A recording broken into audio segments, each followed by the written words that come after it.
Sir, கேஸை deal பண்றது lady ஜட்ஜி தான். பெண் குழந்தை அம்மா கிட்ட தான் வளரணும்னு அவங்க ஈஸியா முடிவு பண்ணிடுவாங்க. நான் அப்பா கிட்ட தான் இருப்பேன், எனக்கு அம்மா வேண்டாம், அம்மா கெட்டவ, தாத்தா அயோக்கியன்னு அழகா சொல்லி கொடுத்து குழந்தைய கூட்டு வருவாங்க. அவ தெளிவா சொல்லுவா, அதுவும் லேடி ஜட்ஜ் கிட்ட நச்சுன்னு சொல்லுவா. ஆனா எனக்கு என் குழந்தை வேணும் சார். என் குழந்தை இந்த சாக்கடையில வளரக்கூடாது. நான் விடவும் மாட்டேன். அந்த ராஜீவ் கிட்ட நான் தோத்து போக மாட்டேன் சார். ஏதாவது பண்ணி என் குழந்தைய என்கிட்ட கொடுங்க. அதுக்கு ஒரே வழிதான் இருக்கு. என்ன? குழந்தை மனநலம் சரியில்லாதவன்னு கோர்ட்ல நாம சொல்லணும். அதை நம்ம நிரூபிக்கணும். என்ன உளறீங்க சார்? இது நல்ல ஐடியாவா இருக்கு. பா, அவர்தான் ஏதோ சொல்றாருன்னா நீங்களுமா? இதுல என்ன தப்புமா? முடியாதுப்பா. ஏன் குழந்தைய நான் அப்படிலாம் சொல்ல மாட்டேன். பாரு, நம்ம குழந்தைய பத்தி நம்மளுக்கு தெரிஞ்சா போறோம், வேற யாருக்கும் தெரியணும்னு அவசியம் கிடையாது. இல்லப்பா, உன் குழந்தை இன்னைக்குமே எனக்கு அம்மா தான் பிடிக்கும், அம்மா கூட தான் இருப்பேன்னு கண்டிப்பா சொல்ல மாட்டா. அவ்வளவு கடுப்புலி வெறுப்புல இருக்கா உன் மேல. ஆமாப்பா. அதனாலதான் சொல்றேன், வக்கீல் சொல்ற ரூட்ல நம்ம போனா குஷி நம்ம கிடைக்க சான்ஸ் இருக்கு. ஜட்ஜை இந்த விஷயத்துல ஸ்ட்ராங்கா நம்ப வச்சோம்னா கேஸ் நமக்கு சாதகமா வரும். வேற வழியே கிடையாது. முடியுமாப்பா? இதெல்லாம் நடக்குமா? அதுக்கு ஒரு டாக்டர் சர்டிபிகேட் ரெடி பண்ணா போதும். சார், அவ நல்லா தானே இருக்கா. அவளுக்கு எப்படி ஃபேக் சர்டிபிகேட் கொடுப்பாங்க? என்ன பேசுறோமா நீ? முத்துலட்சுமி எதுக்கு இருக்கா? ஒரு ஹாஸ்பிட்டலே வச்சிருக்கா. அவகிட்ட சொன்னா போதும், ஒரு சர்டிபிகேட்ல 1000 சர்டிபிகேட் கொடுப்பா. அப்படியா சொல்றீங்க? யோசிக்காதீங்க மேடம். உங்க குழந்தை உங்ககிட்ட வர்றதுக்கு இது ஒண்ணுதான் வழி. நான் பெத்த பொண்ண நானே எப்படி சார் மனநிலைமை சரியில்லாதவன்னு? மேடம், மனநலம் சரியில்லாத குழந்தைய அம்மா கிட்ட தான் ஒப்படைப்பாங்கன்னு நான் தான் சொல்றேனே. எப்படி மனநிலைமை சரியில்லாம போச்சுன்னு ஜட்ஜு கேட்டா?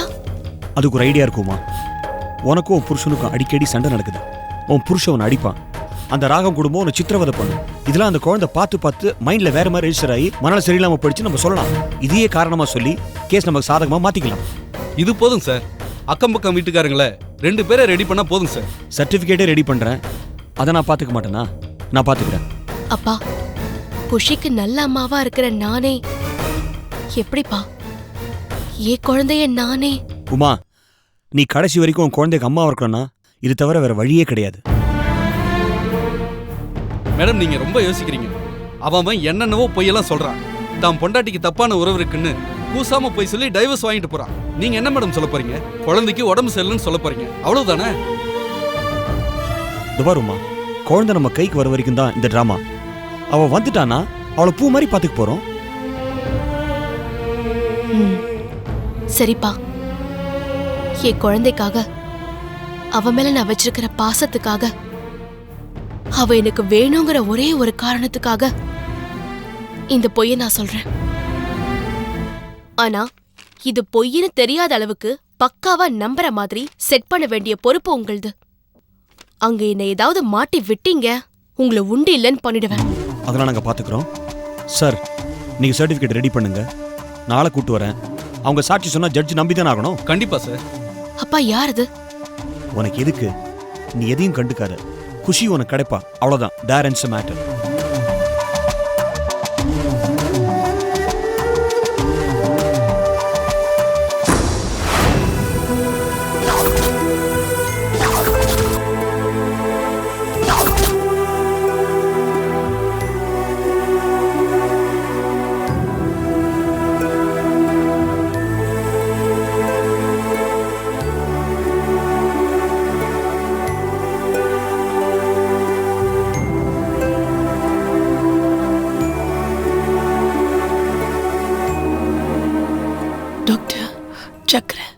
மேடம், வெளியில தான் இருக்காரு மேடம். நான் வர சொல்றேன்.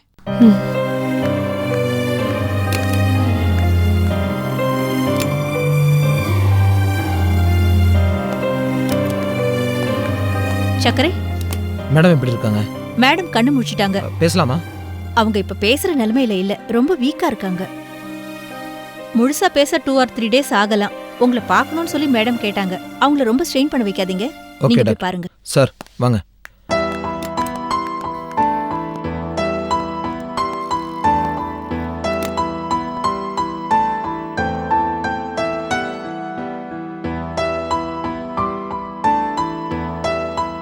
மேம் அப்பாடா எனக்கு இப்போ தான் உயிரே வந்துச்சு மேம். நீங்கள் ஒன்றும் ஒரி பண்ணிக்காதீங்க மேம். நீங்கள் நம்ம ஹாஸ்பிட்டலில் தான் இருக்கீங்க. உங்களுக்கு நிறைய பிளட் லாஸ் ஆகிருக்கு. இப்போ ஒன்றும் ப்ராப்ளம் இல்லை மேம். நார்மலாக தான் இருக்கீங்க. ஸ்னேகா பற்றி கேட்குறீங்களா? அவங்க பேங்க்குக்கு போயிருக்காங்க மேம். இப்ப எப்படி இருக்கு? உங்களை கொல்ல முயற்சித்ததா உங்க செக்யூரிட்டி கார்டு சொன்னான். உங்க ஆபீஸ்ல எல்லாரும் உங்க தம்பி தயாளன் மேலதான் டவுட் பண்றாங்க. அவனை இன்வெஸ்டிகேட் பண்ண நாங்க தேடிட்டு இருக்கோம். He is absconding. அன்னைக்கு நீங்க நேரடியா வீட்டுக்கு வந்து உங்க மேல கொலை முயற்சி இருக்கிறதா சொன்னீங்களே, அப்பவே நான் சொன்னேன்னு பக்கத்து போலீஸ் ஸ்டேஷனுக்கு போய் உங்களுக்கு போலீஸ் ப்ரொடெக்ஷன் வேணும்னு கேட்டிருக்கலாமே. அப்படி நீங்க கேட்டிருந்தீங்கன்னா இந்த அசம்பாவிதம் நடந்திருக்காதுல்ல. இத உங்க தம்பி தயாளன் தான் பண்ணிருப்பாரா அல்லது யாரோட தூண்டுதலால உங்களை கொலை முயற்சி பண்ண ட்ரை பண்ணாரான்னு தெரியல. அது ரெண்டும் இல்லாம யாராவது மூணாவது மனுஷன் உங்களை கொலை முயற்சி கூட பண்ணிருக்கலாம். அதனால இந்த கேஸை பொறுத்த வரைக்கும் போலீஸ் 3 ஆங்கிள் இன்வெஸ்டிகேட் பண்ணணும். உங்க டாக்டர் சொன்னாங்க இன்னும் உங்களுக்கு குணமாகல, பேச முடியாதுன்னு சொன்னாங்க. ஓகே, நான் இன்னும் 2-3 டேஸ் கழிச்சு உங்களை வந்து பார்க்குறேன். அதுக்குள்ள உங்க செக்யூரிட்டி பக்கத்தில் உள்ளவங்களை விசாரிச்சு அவங்க கிட்ட எல்லாம் வாக்குமூலம் வாங்கி அதுக்கப்புறம் உங்ககிட்டயும் வந்து வாக்குமூலம் வாங்கி உடனடியாக ஆக்ஷன் எடுக்கிறேன். ஓகேங்க, let I take rest. Ma'am நீங்கள் ஒன்றும் கவலைப்படாதீங்க. ஹாஸ்பிட்டல் ஒர்க்கெலாம் நானும் ஸ்னேகாவும் பார்த்துக்குறோம். நீங்கள் ரெஸ்ட்டில் இருங்க. சார் நம்ம போகலாம்.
நில்றா டேய்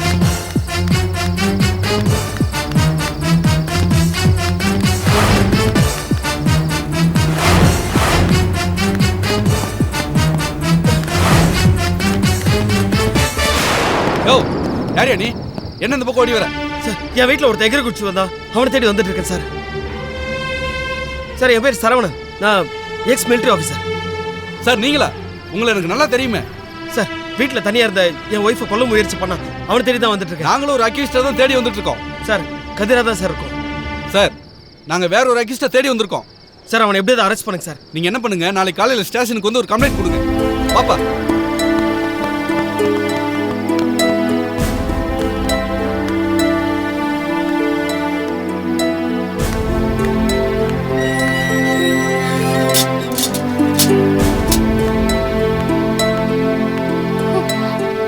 என்னங்க என்னாச்சு?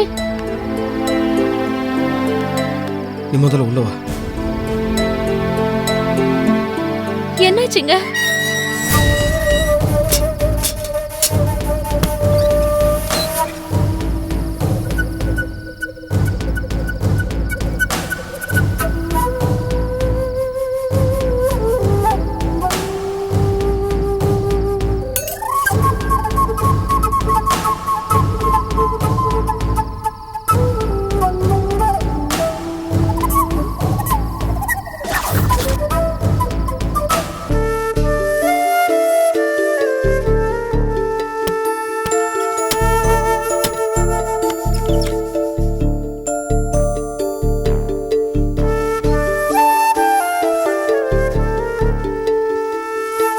காலையில எங்க போயிருந்த? தினமும் காலையில எங்க போறேன்? அங்கதான் போனேன். கேட்டதுக்கு மட்டும் பதில் சொல்லு. ஹாஸ்பிட்டல் போனேன். வர வர நிறைய பொய் சொல்ற. புது புது நட்புகள் வேற. Good night. பேசிக்கிட்டே இருக்கேன் குட் நைட்ன்ற. சரி, ஸ்வீட் ட்ரீம்ஸ். இங்க பாரு, இந்த ஸ்வீட்டு சக்கரை அது இதெல்லாம் என்கிட்ட சொன்னேன், அப்புறம் கடுப்பாயிடுவேன். என்ன பிரச்சனை உனக்கு? ஏன் இப்படி டார்ச்சர் பண்ற? வர வர இந்த ரூம்குள்ள வரதுக்கே எனக்கு கடுப்பா இருக்கு. இதுக்கு முன்னாடினா வீட்ல பிரியா இருந்தா, உமாக்கா இருந்தாங்க, வீட்டு வேலை செய்யறதுக்கு எனக்கு ஒரு துணை இருந்தது. ஆனா இப்போ அத்தை நான் மட்டும்தான் இருக்கோம். அத்தை வேற உடம்பு சரியில்லாம இருக்காங்க. இந்த நிலைமையில காலையில வீட்டு வேலையை பார்த்துட்டு, ஆபீஸ் போய் ஆபீஸ் வேலையை பார்த்துட்டு, மறுபடியும் வீட்டுக்கு வந்து வீட்டு வேலையை பார்த்துட்டு, டயர்டா இந்த ரூம்குள்ள வந்தா உன் டார்ச்சர் என்னால தாங்க முடியல. அதுக்கு தான் சொல்றேன், அந்த ஹாஸ்பிட்டல் வேலைக்கு போகாத, அதை ரிசைன் பண்ணுன்னு. புரிஞ்சுதான் பேசுறியா? நான் ஒன்னும் சம்பளத்துக்காக வேலைக்கு போல. அந்த ஹாஸ்பிட்டல்ல நான் மீட் எடுக்கணும். இருக்கிற நிலைமையை பார்த்தா நான் தான் மீட் எடுக்கணும் போல இருக்கு. என்னது? இங்க பாரு, இந்த வாக்குவாதெல்லாம் வேண்டாம். வேலையை விட்டுட்டுன்னு புருஷன் சொன்னா நேத்தே விட்டுட்டேன்னு சொல்றவதான் நல்ல பொண்டாட்டி. பாருடா, ரொம்ப புரட்சிகரமான புதுமையான ஒரு வார்த்தை. இவர் வேலையை விடுன்னு சொல்வாரா, நான் நேத்தே விட்டுட்டேன்னு சொல்வேனா? தயவு செஞ்சு இதுக்கு வேற யாராவது ஒரு ஆளை பாரு. இங்க பாரு, வேலையை விடுனா விடு, அவ்வளவுதான். முடியாது. முத்துலட்சுமி மேடம் அடிபட்டு ஹாஸ்பிட்டல்ல இருக்காங்க. இந்த சிச்சுவேஷன்ல நான் எப்படி வேலையை விட முடியும்? இங்க பாரு, உன் புருஷன் நான் சொல்றேன்டி. யாரு சொன்னாலும் என்னால வேலையை விட முடியாது. நீ கருணாகரன் கிட்ட வேலையை விடு, அதுக்கப்புறம் நான் இந்த வேலையை விடலாமா வேண்டாமான்னு யோசிக்கிறேன். ஓஹோ, அப்ப கூட வேலையை விடுறத பத்தி யோசிக்க தான் போறேன், விட மாட்டேன். ஆமா, இங்க பாரு, நீ சம்பளத்துக்காக மட்டும்தான் வேலைக்கு போற. ஆனா நான் அப்படி இல்ல. அது என்னோட ஹாஸ்பிட்டல். எங்க அம்மாவோட ஆசையை நான் கண்டிப்பா நிறைவேற்றியே தீரணும். நான் ஹாஸ்பிட்டல்ல விட்டாலும் ஹாஸ்பிட்டல் என்ன விடாது. ஆமா, இதுக்கே இப்படிங்கிற? அடுத்த மாசம் நான் மெடிக்கல் கான்ஃபரன்ஸ்க்கு வெளியூர் போகணும். அதுக்கு என்ன சொல்ல போற? என்னது, மெடிக்கல் கான்ஃபரன்ஸ்க்கு வெளியூர் போறியா? நீ என்ன டாக்டரா? நீ ஏன் போகணும்? இல்ல, முத்துலட்சுமி மேடம் தான் போயிருக்கணும். ஆனா அவங்களால போக முடியாது இல்ல. அதனால as a GM of the hospital நான் தான் போகணும். வெளியூர்னா எங்க? எங்க எப்போன்னு யாருக்கு தெரியும்? தெரிஞ்சதுக்கு அப்புறம் சொல்றேன். நீ எங்கேயும் போக தேவையில்ல. நான் போவேன்.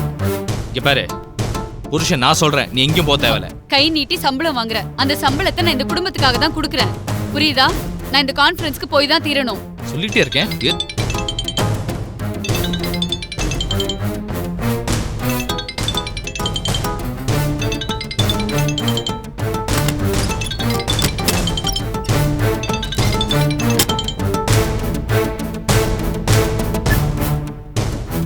ஹலோ துவாரகேஷ், நான் தான் பேசுறேன். சொல்லுங்க மாமா. நைட் யாரோ வீட்டுக்குள்ள புந்துட்டாங்க. மீனா அவனை பார்த்து பயந்துட்டா. நான் சடனா அவனை பிடிக்கலான்னு போனா அவன் என்கிட்ட எஸ்கேப் ஆயிட்டான்.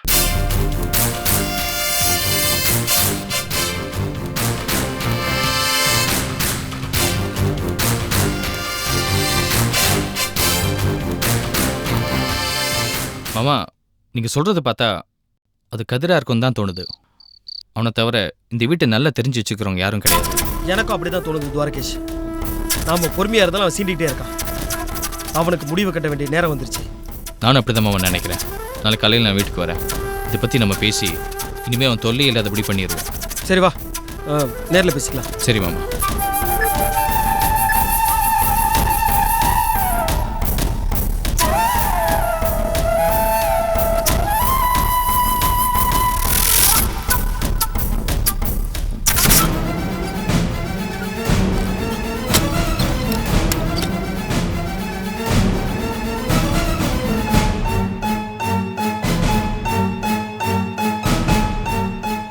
யாரு போன்ல? ஒரு மெடிக்கல் கம்பெனியில் டாக்டர்ஸ் கான்ஃபரன்ஸ் நடக்குதான். நான் வெளியூர் போகணும். எங்க? எப்போ? எங்கன்னெலாம் தெரியாது. தெரியும்போது சொல்கிறேன். டாக்டர்ஸ் கான்ஃபரன்ஸ்ல உனக்கு என்ன வேலை?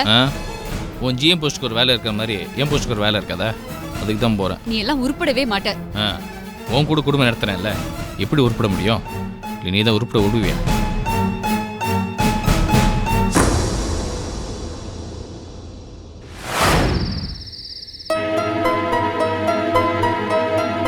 என்னவுமா தூங்கலையா? இப்படி உட்காந்துருக்க? தூக்கமே வரலப்பா. என்னப்பா திடீர்னு அந்த வக்கீல் இப்படி சொல்லிட்டாரு? என்ன சொன்னாரு? குஷிய பைத்தியம்னு சொல்லிட்டாரேப்பா. என்னம்மா தப்பு? குழந்தை நமக்கு வேணும்னா நம்ம எது வேணா சொல்லலாம். குழந்தைய ராஜீவ் கிட்ட கொடுத்துட்டு உன்னால நிம்மதியா இருக்க முடியுமா? முடியாது. அந்த ராஜீவ் ராகம் கிட்ட தோத்துட்டு என்னால இருக்க முடியுமா? முடியாதுப்பா. அப்படி என்ன உமா? நமக்கு பிரஸ்டீஜ் முக்கியம், நாம ஜெயிக்கணும். குஷி அப்படி சொல்றதுனால அவன் அந்த மாதிரி ஆயிட போறது இல்ல.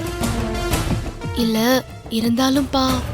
டோன்ட் வரி உமா, இதெல்லாம் வக்கீல் பார்த்துப்பாரு. நீ எதை பத்தியும் கவலைப்படாத. போய் தூங்கு, போ போய் தூங்கு.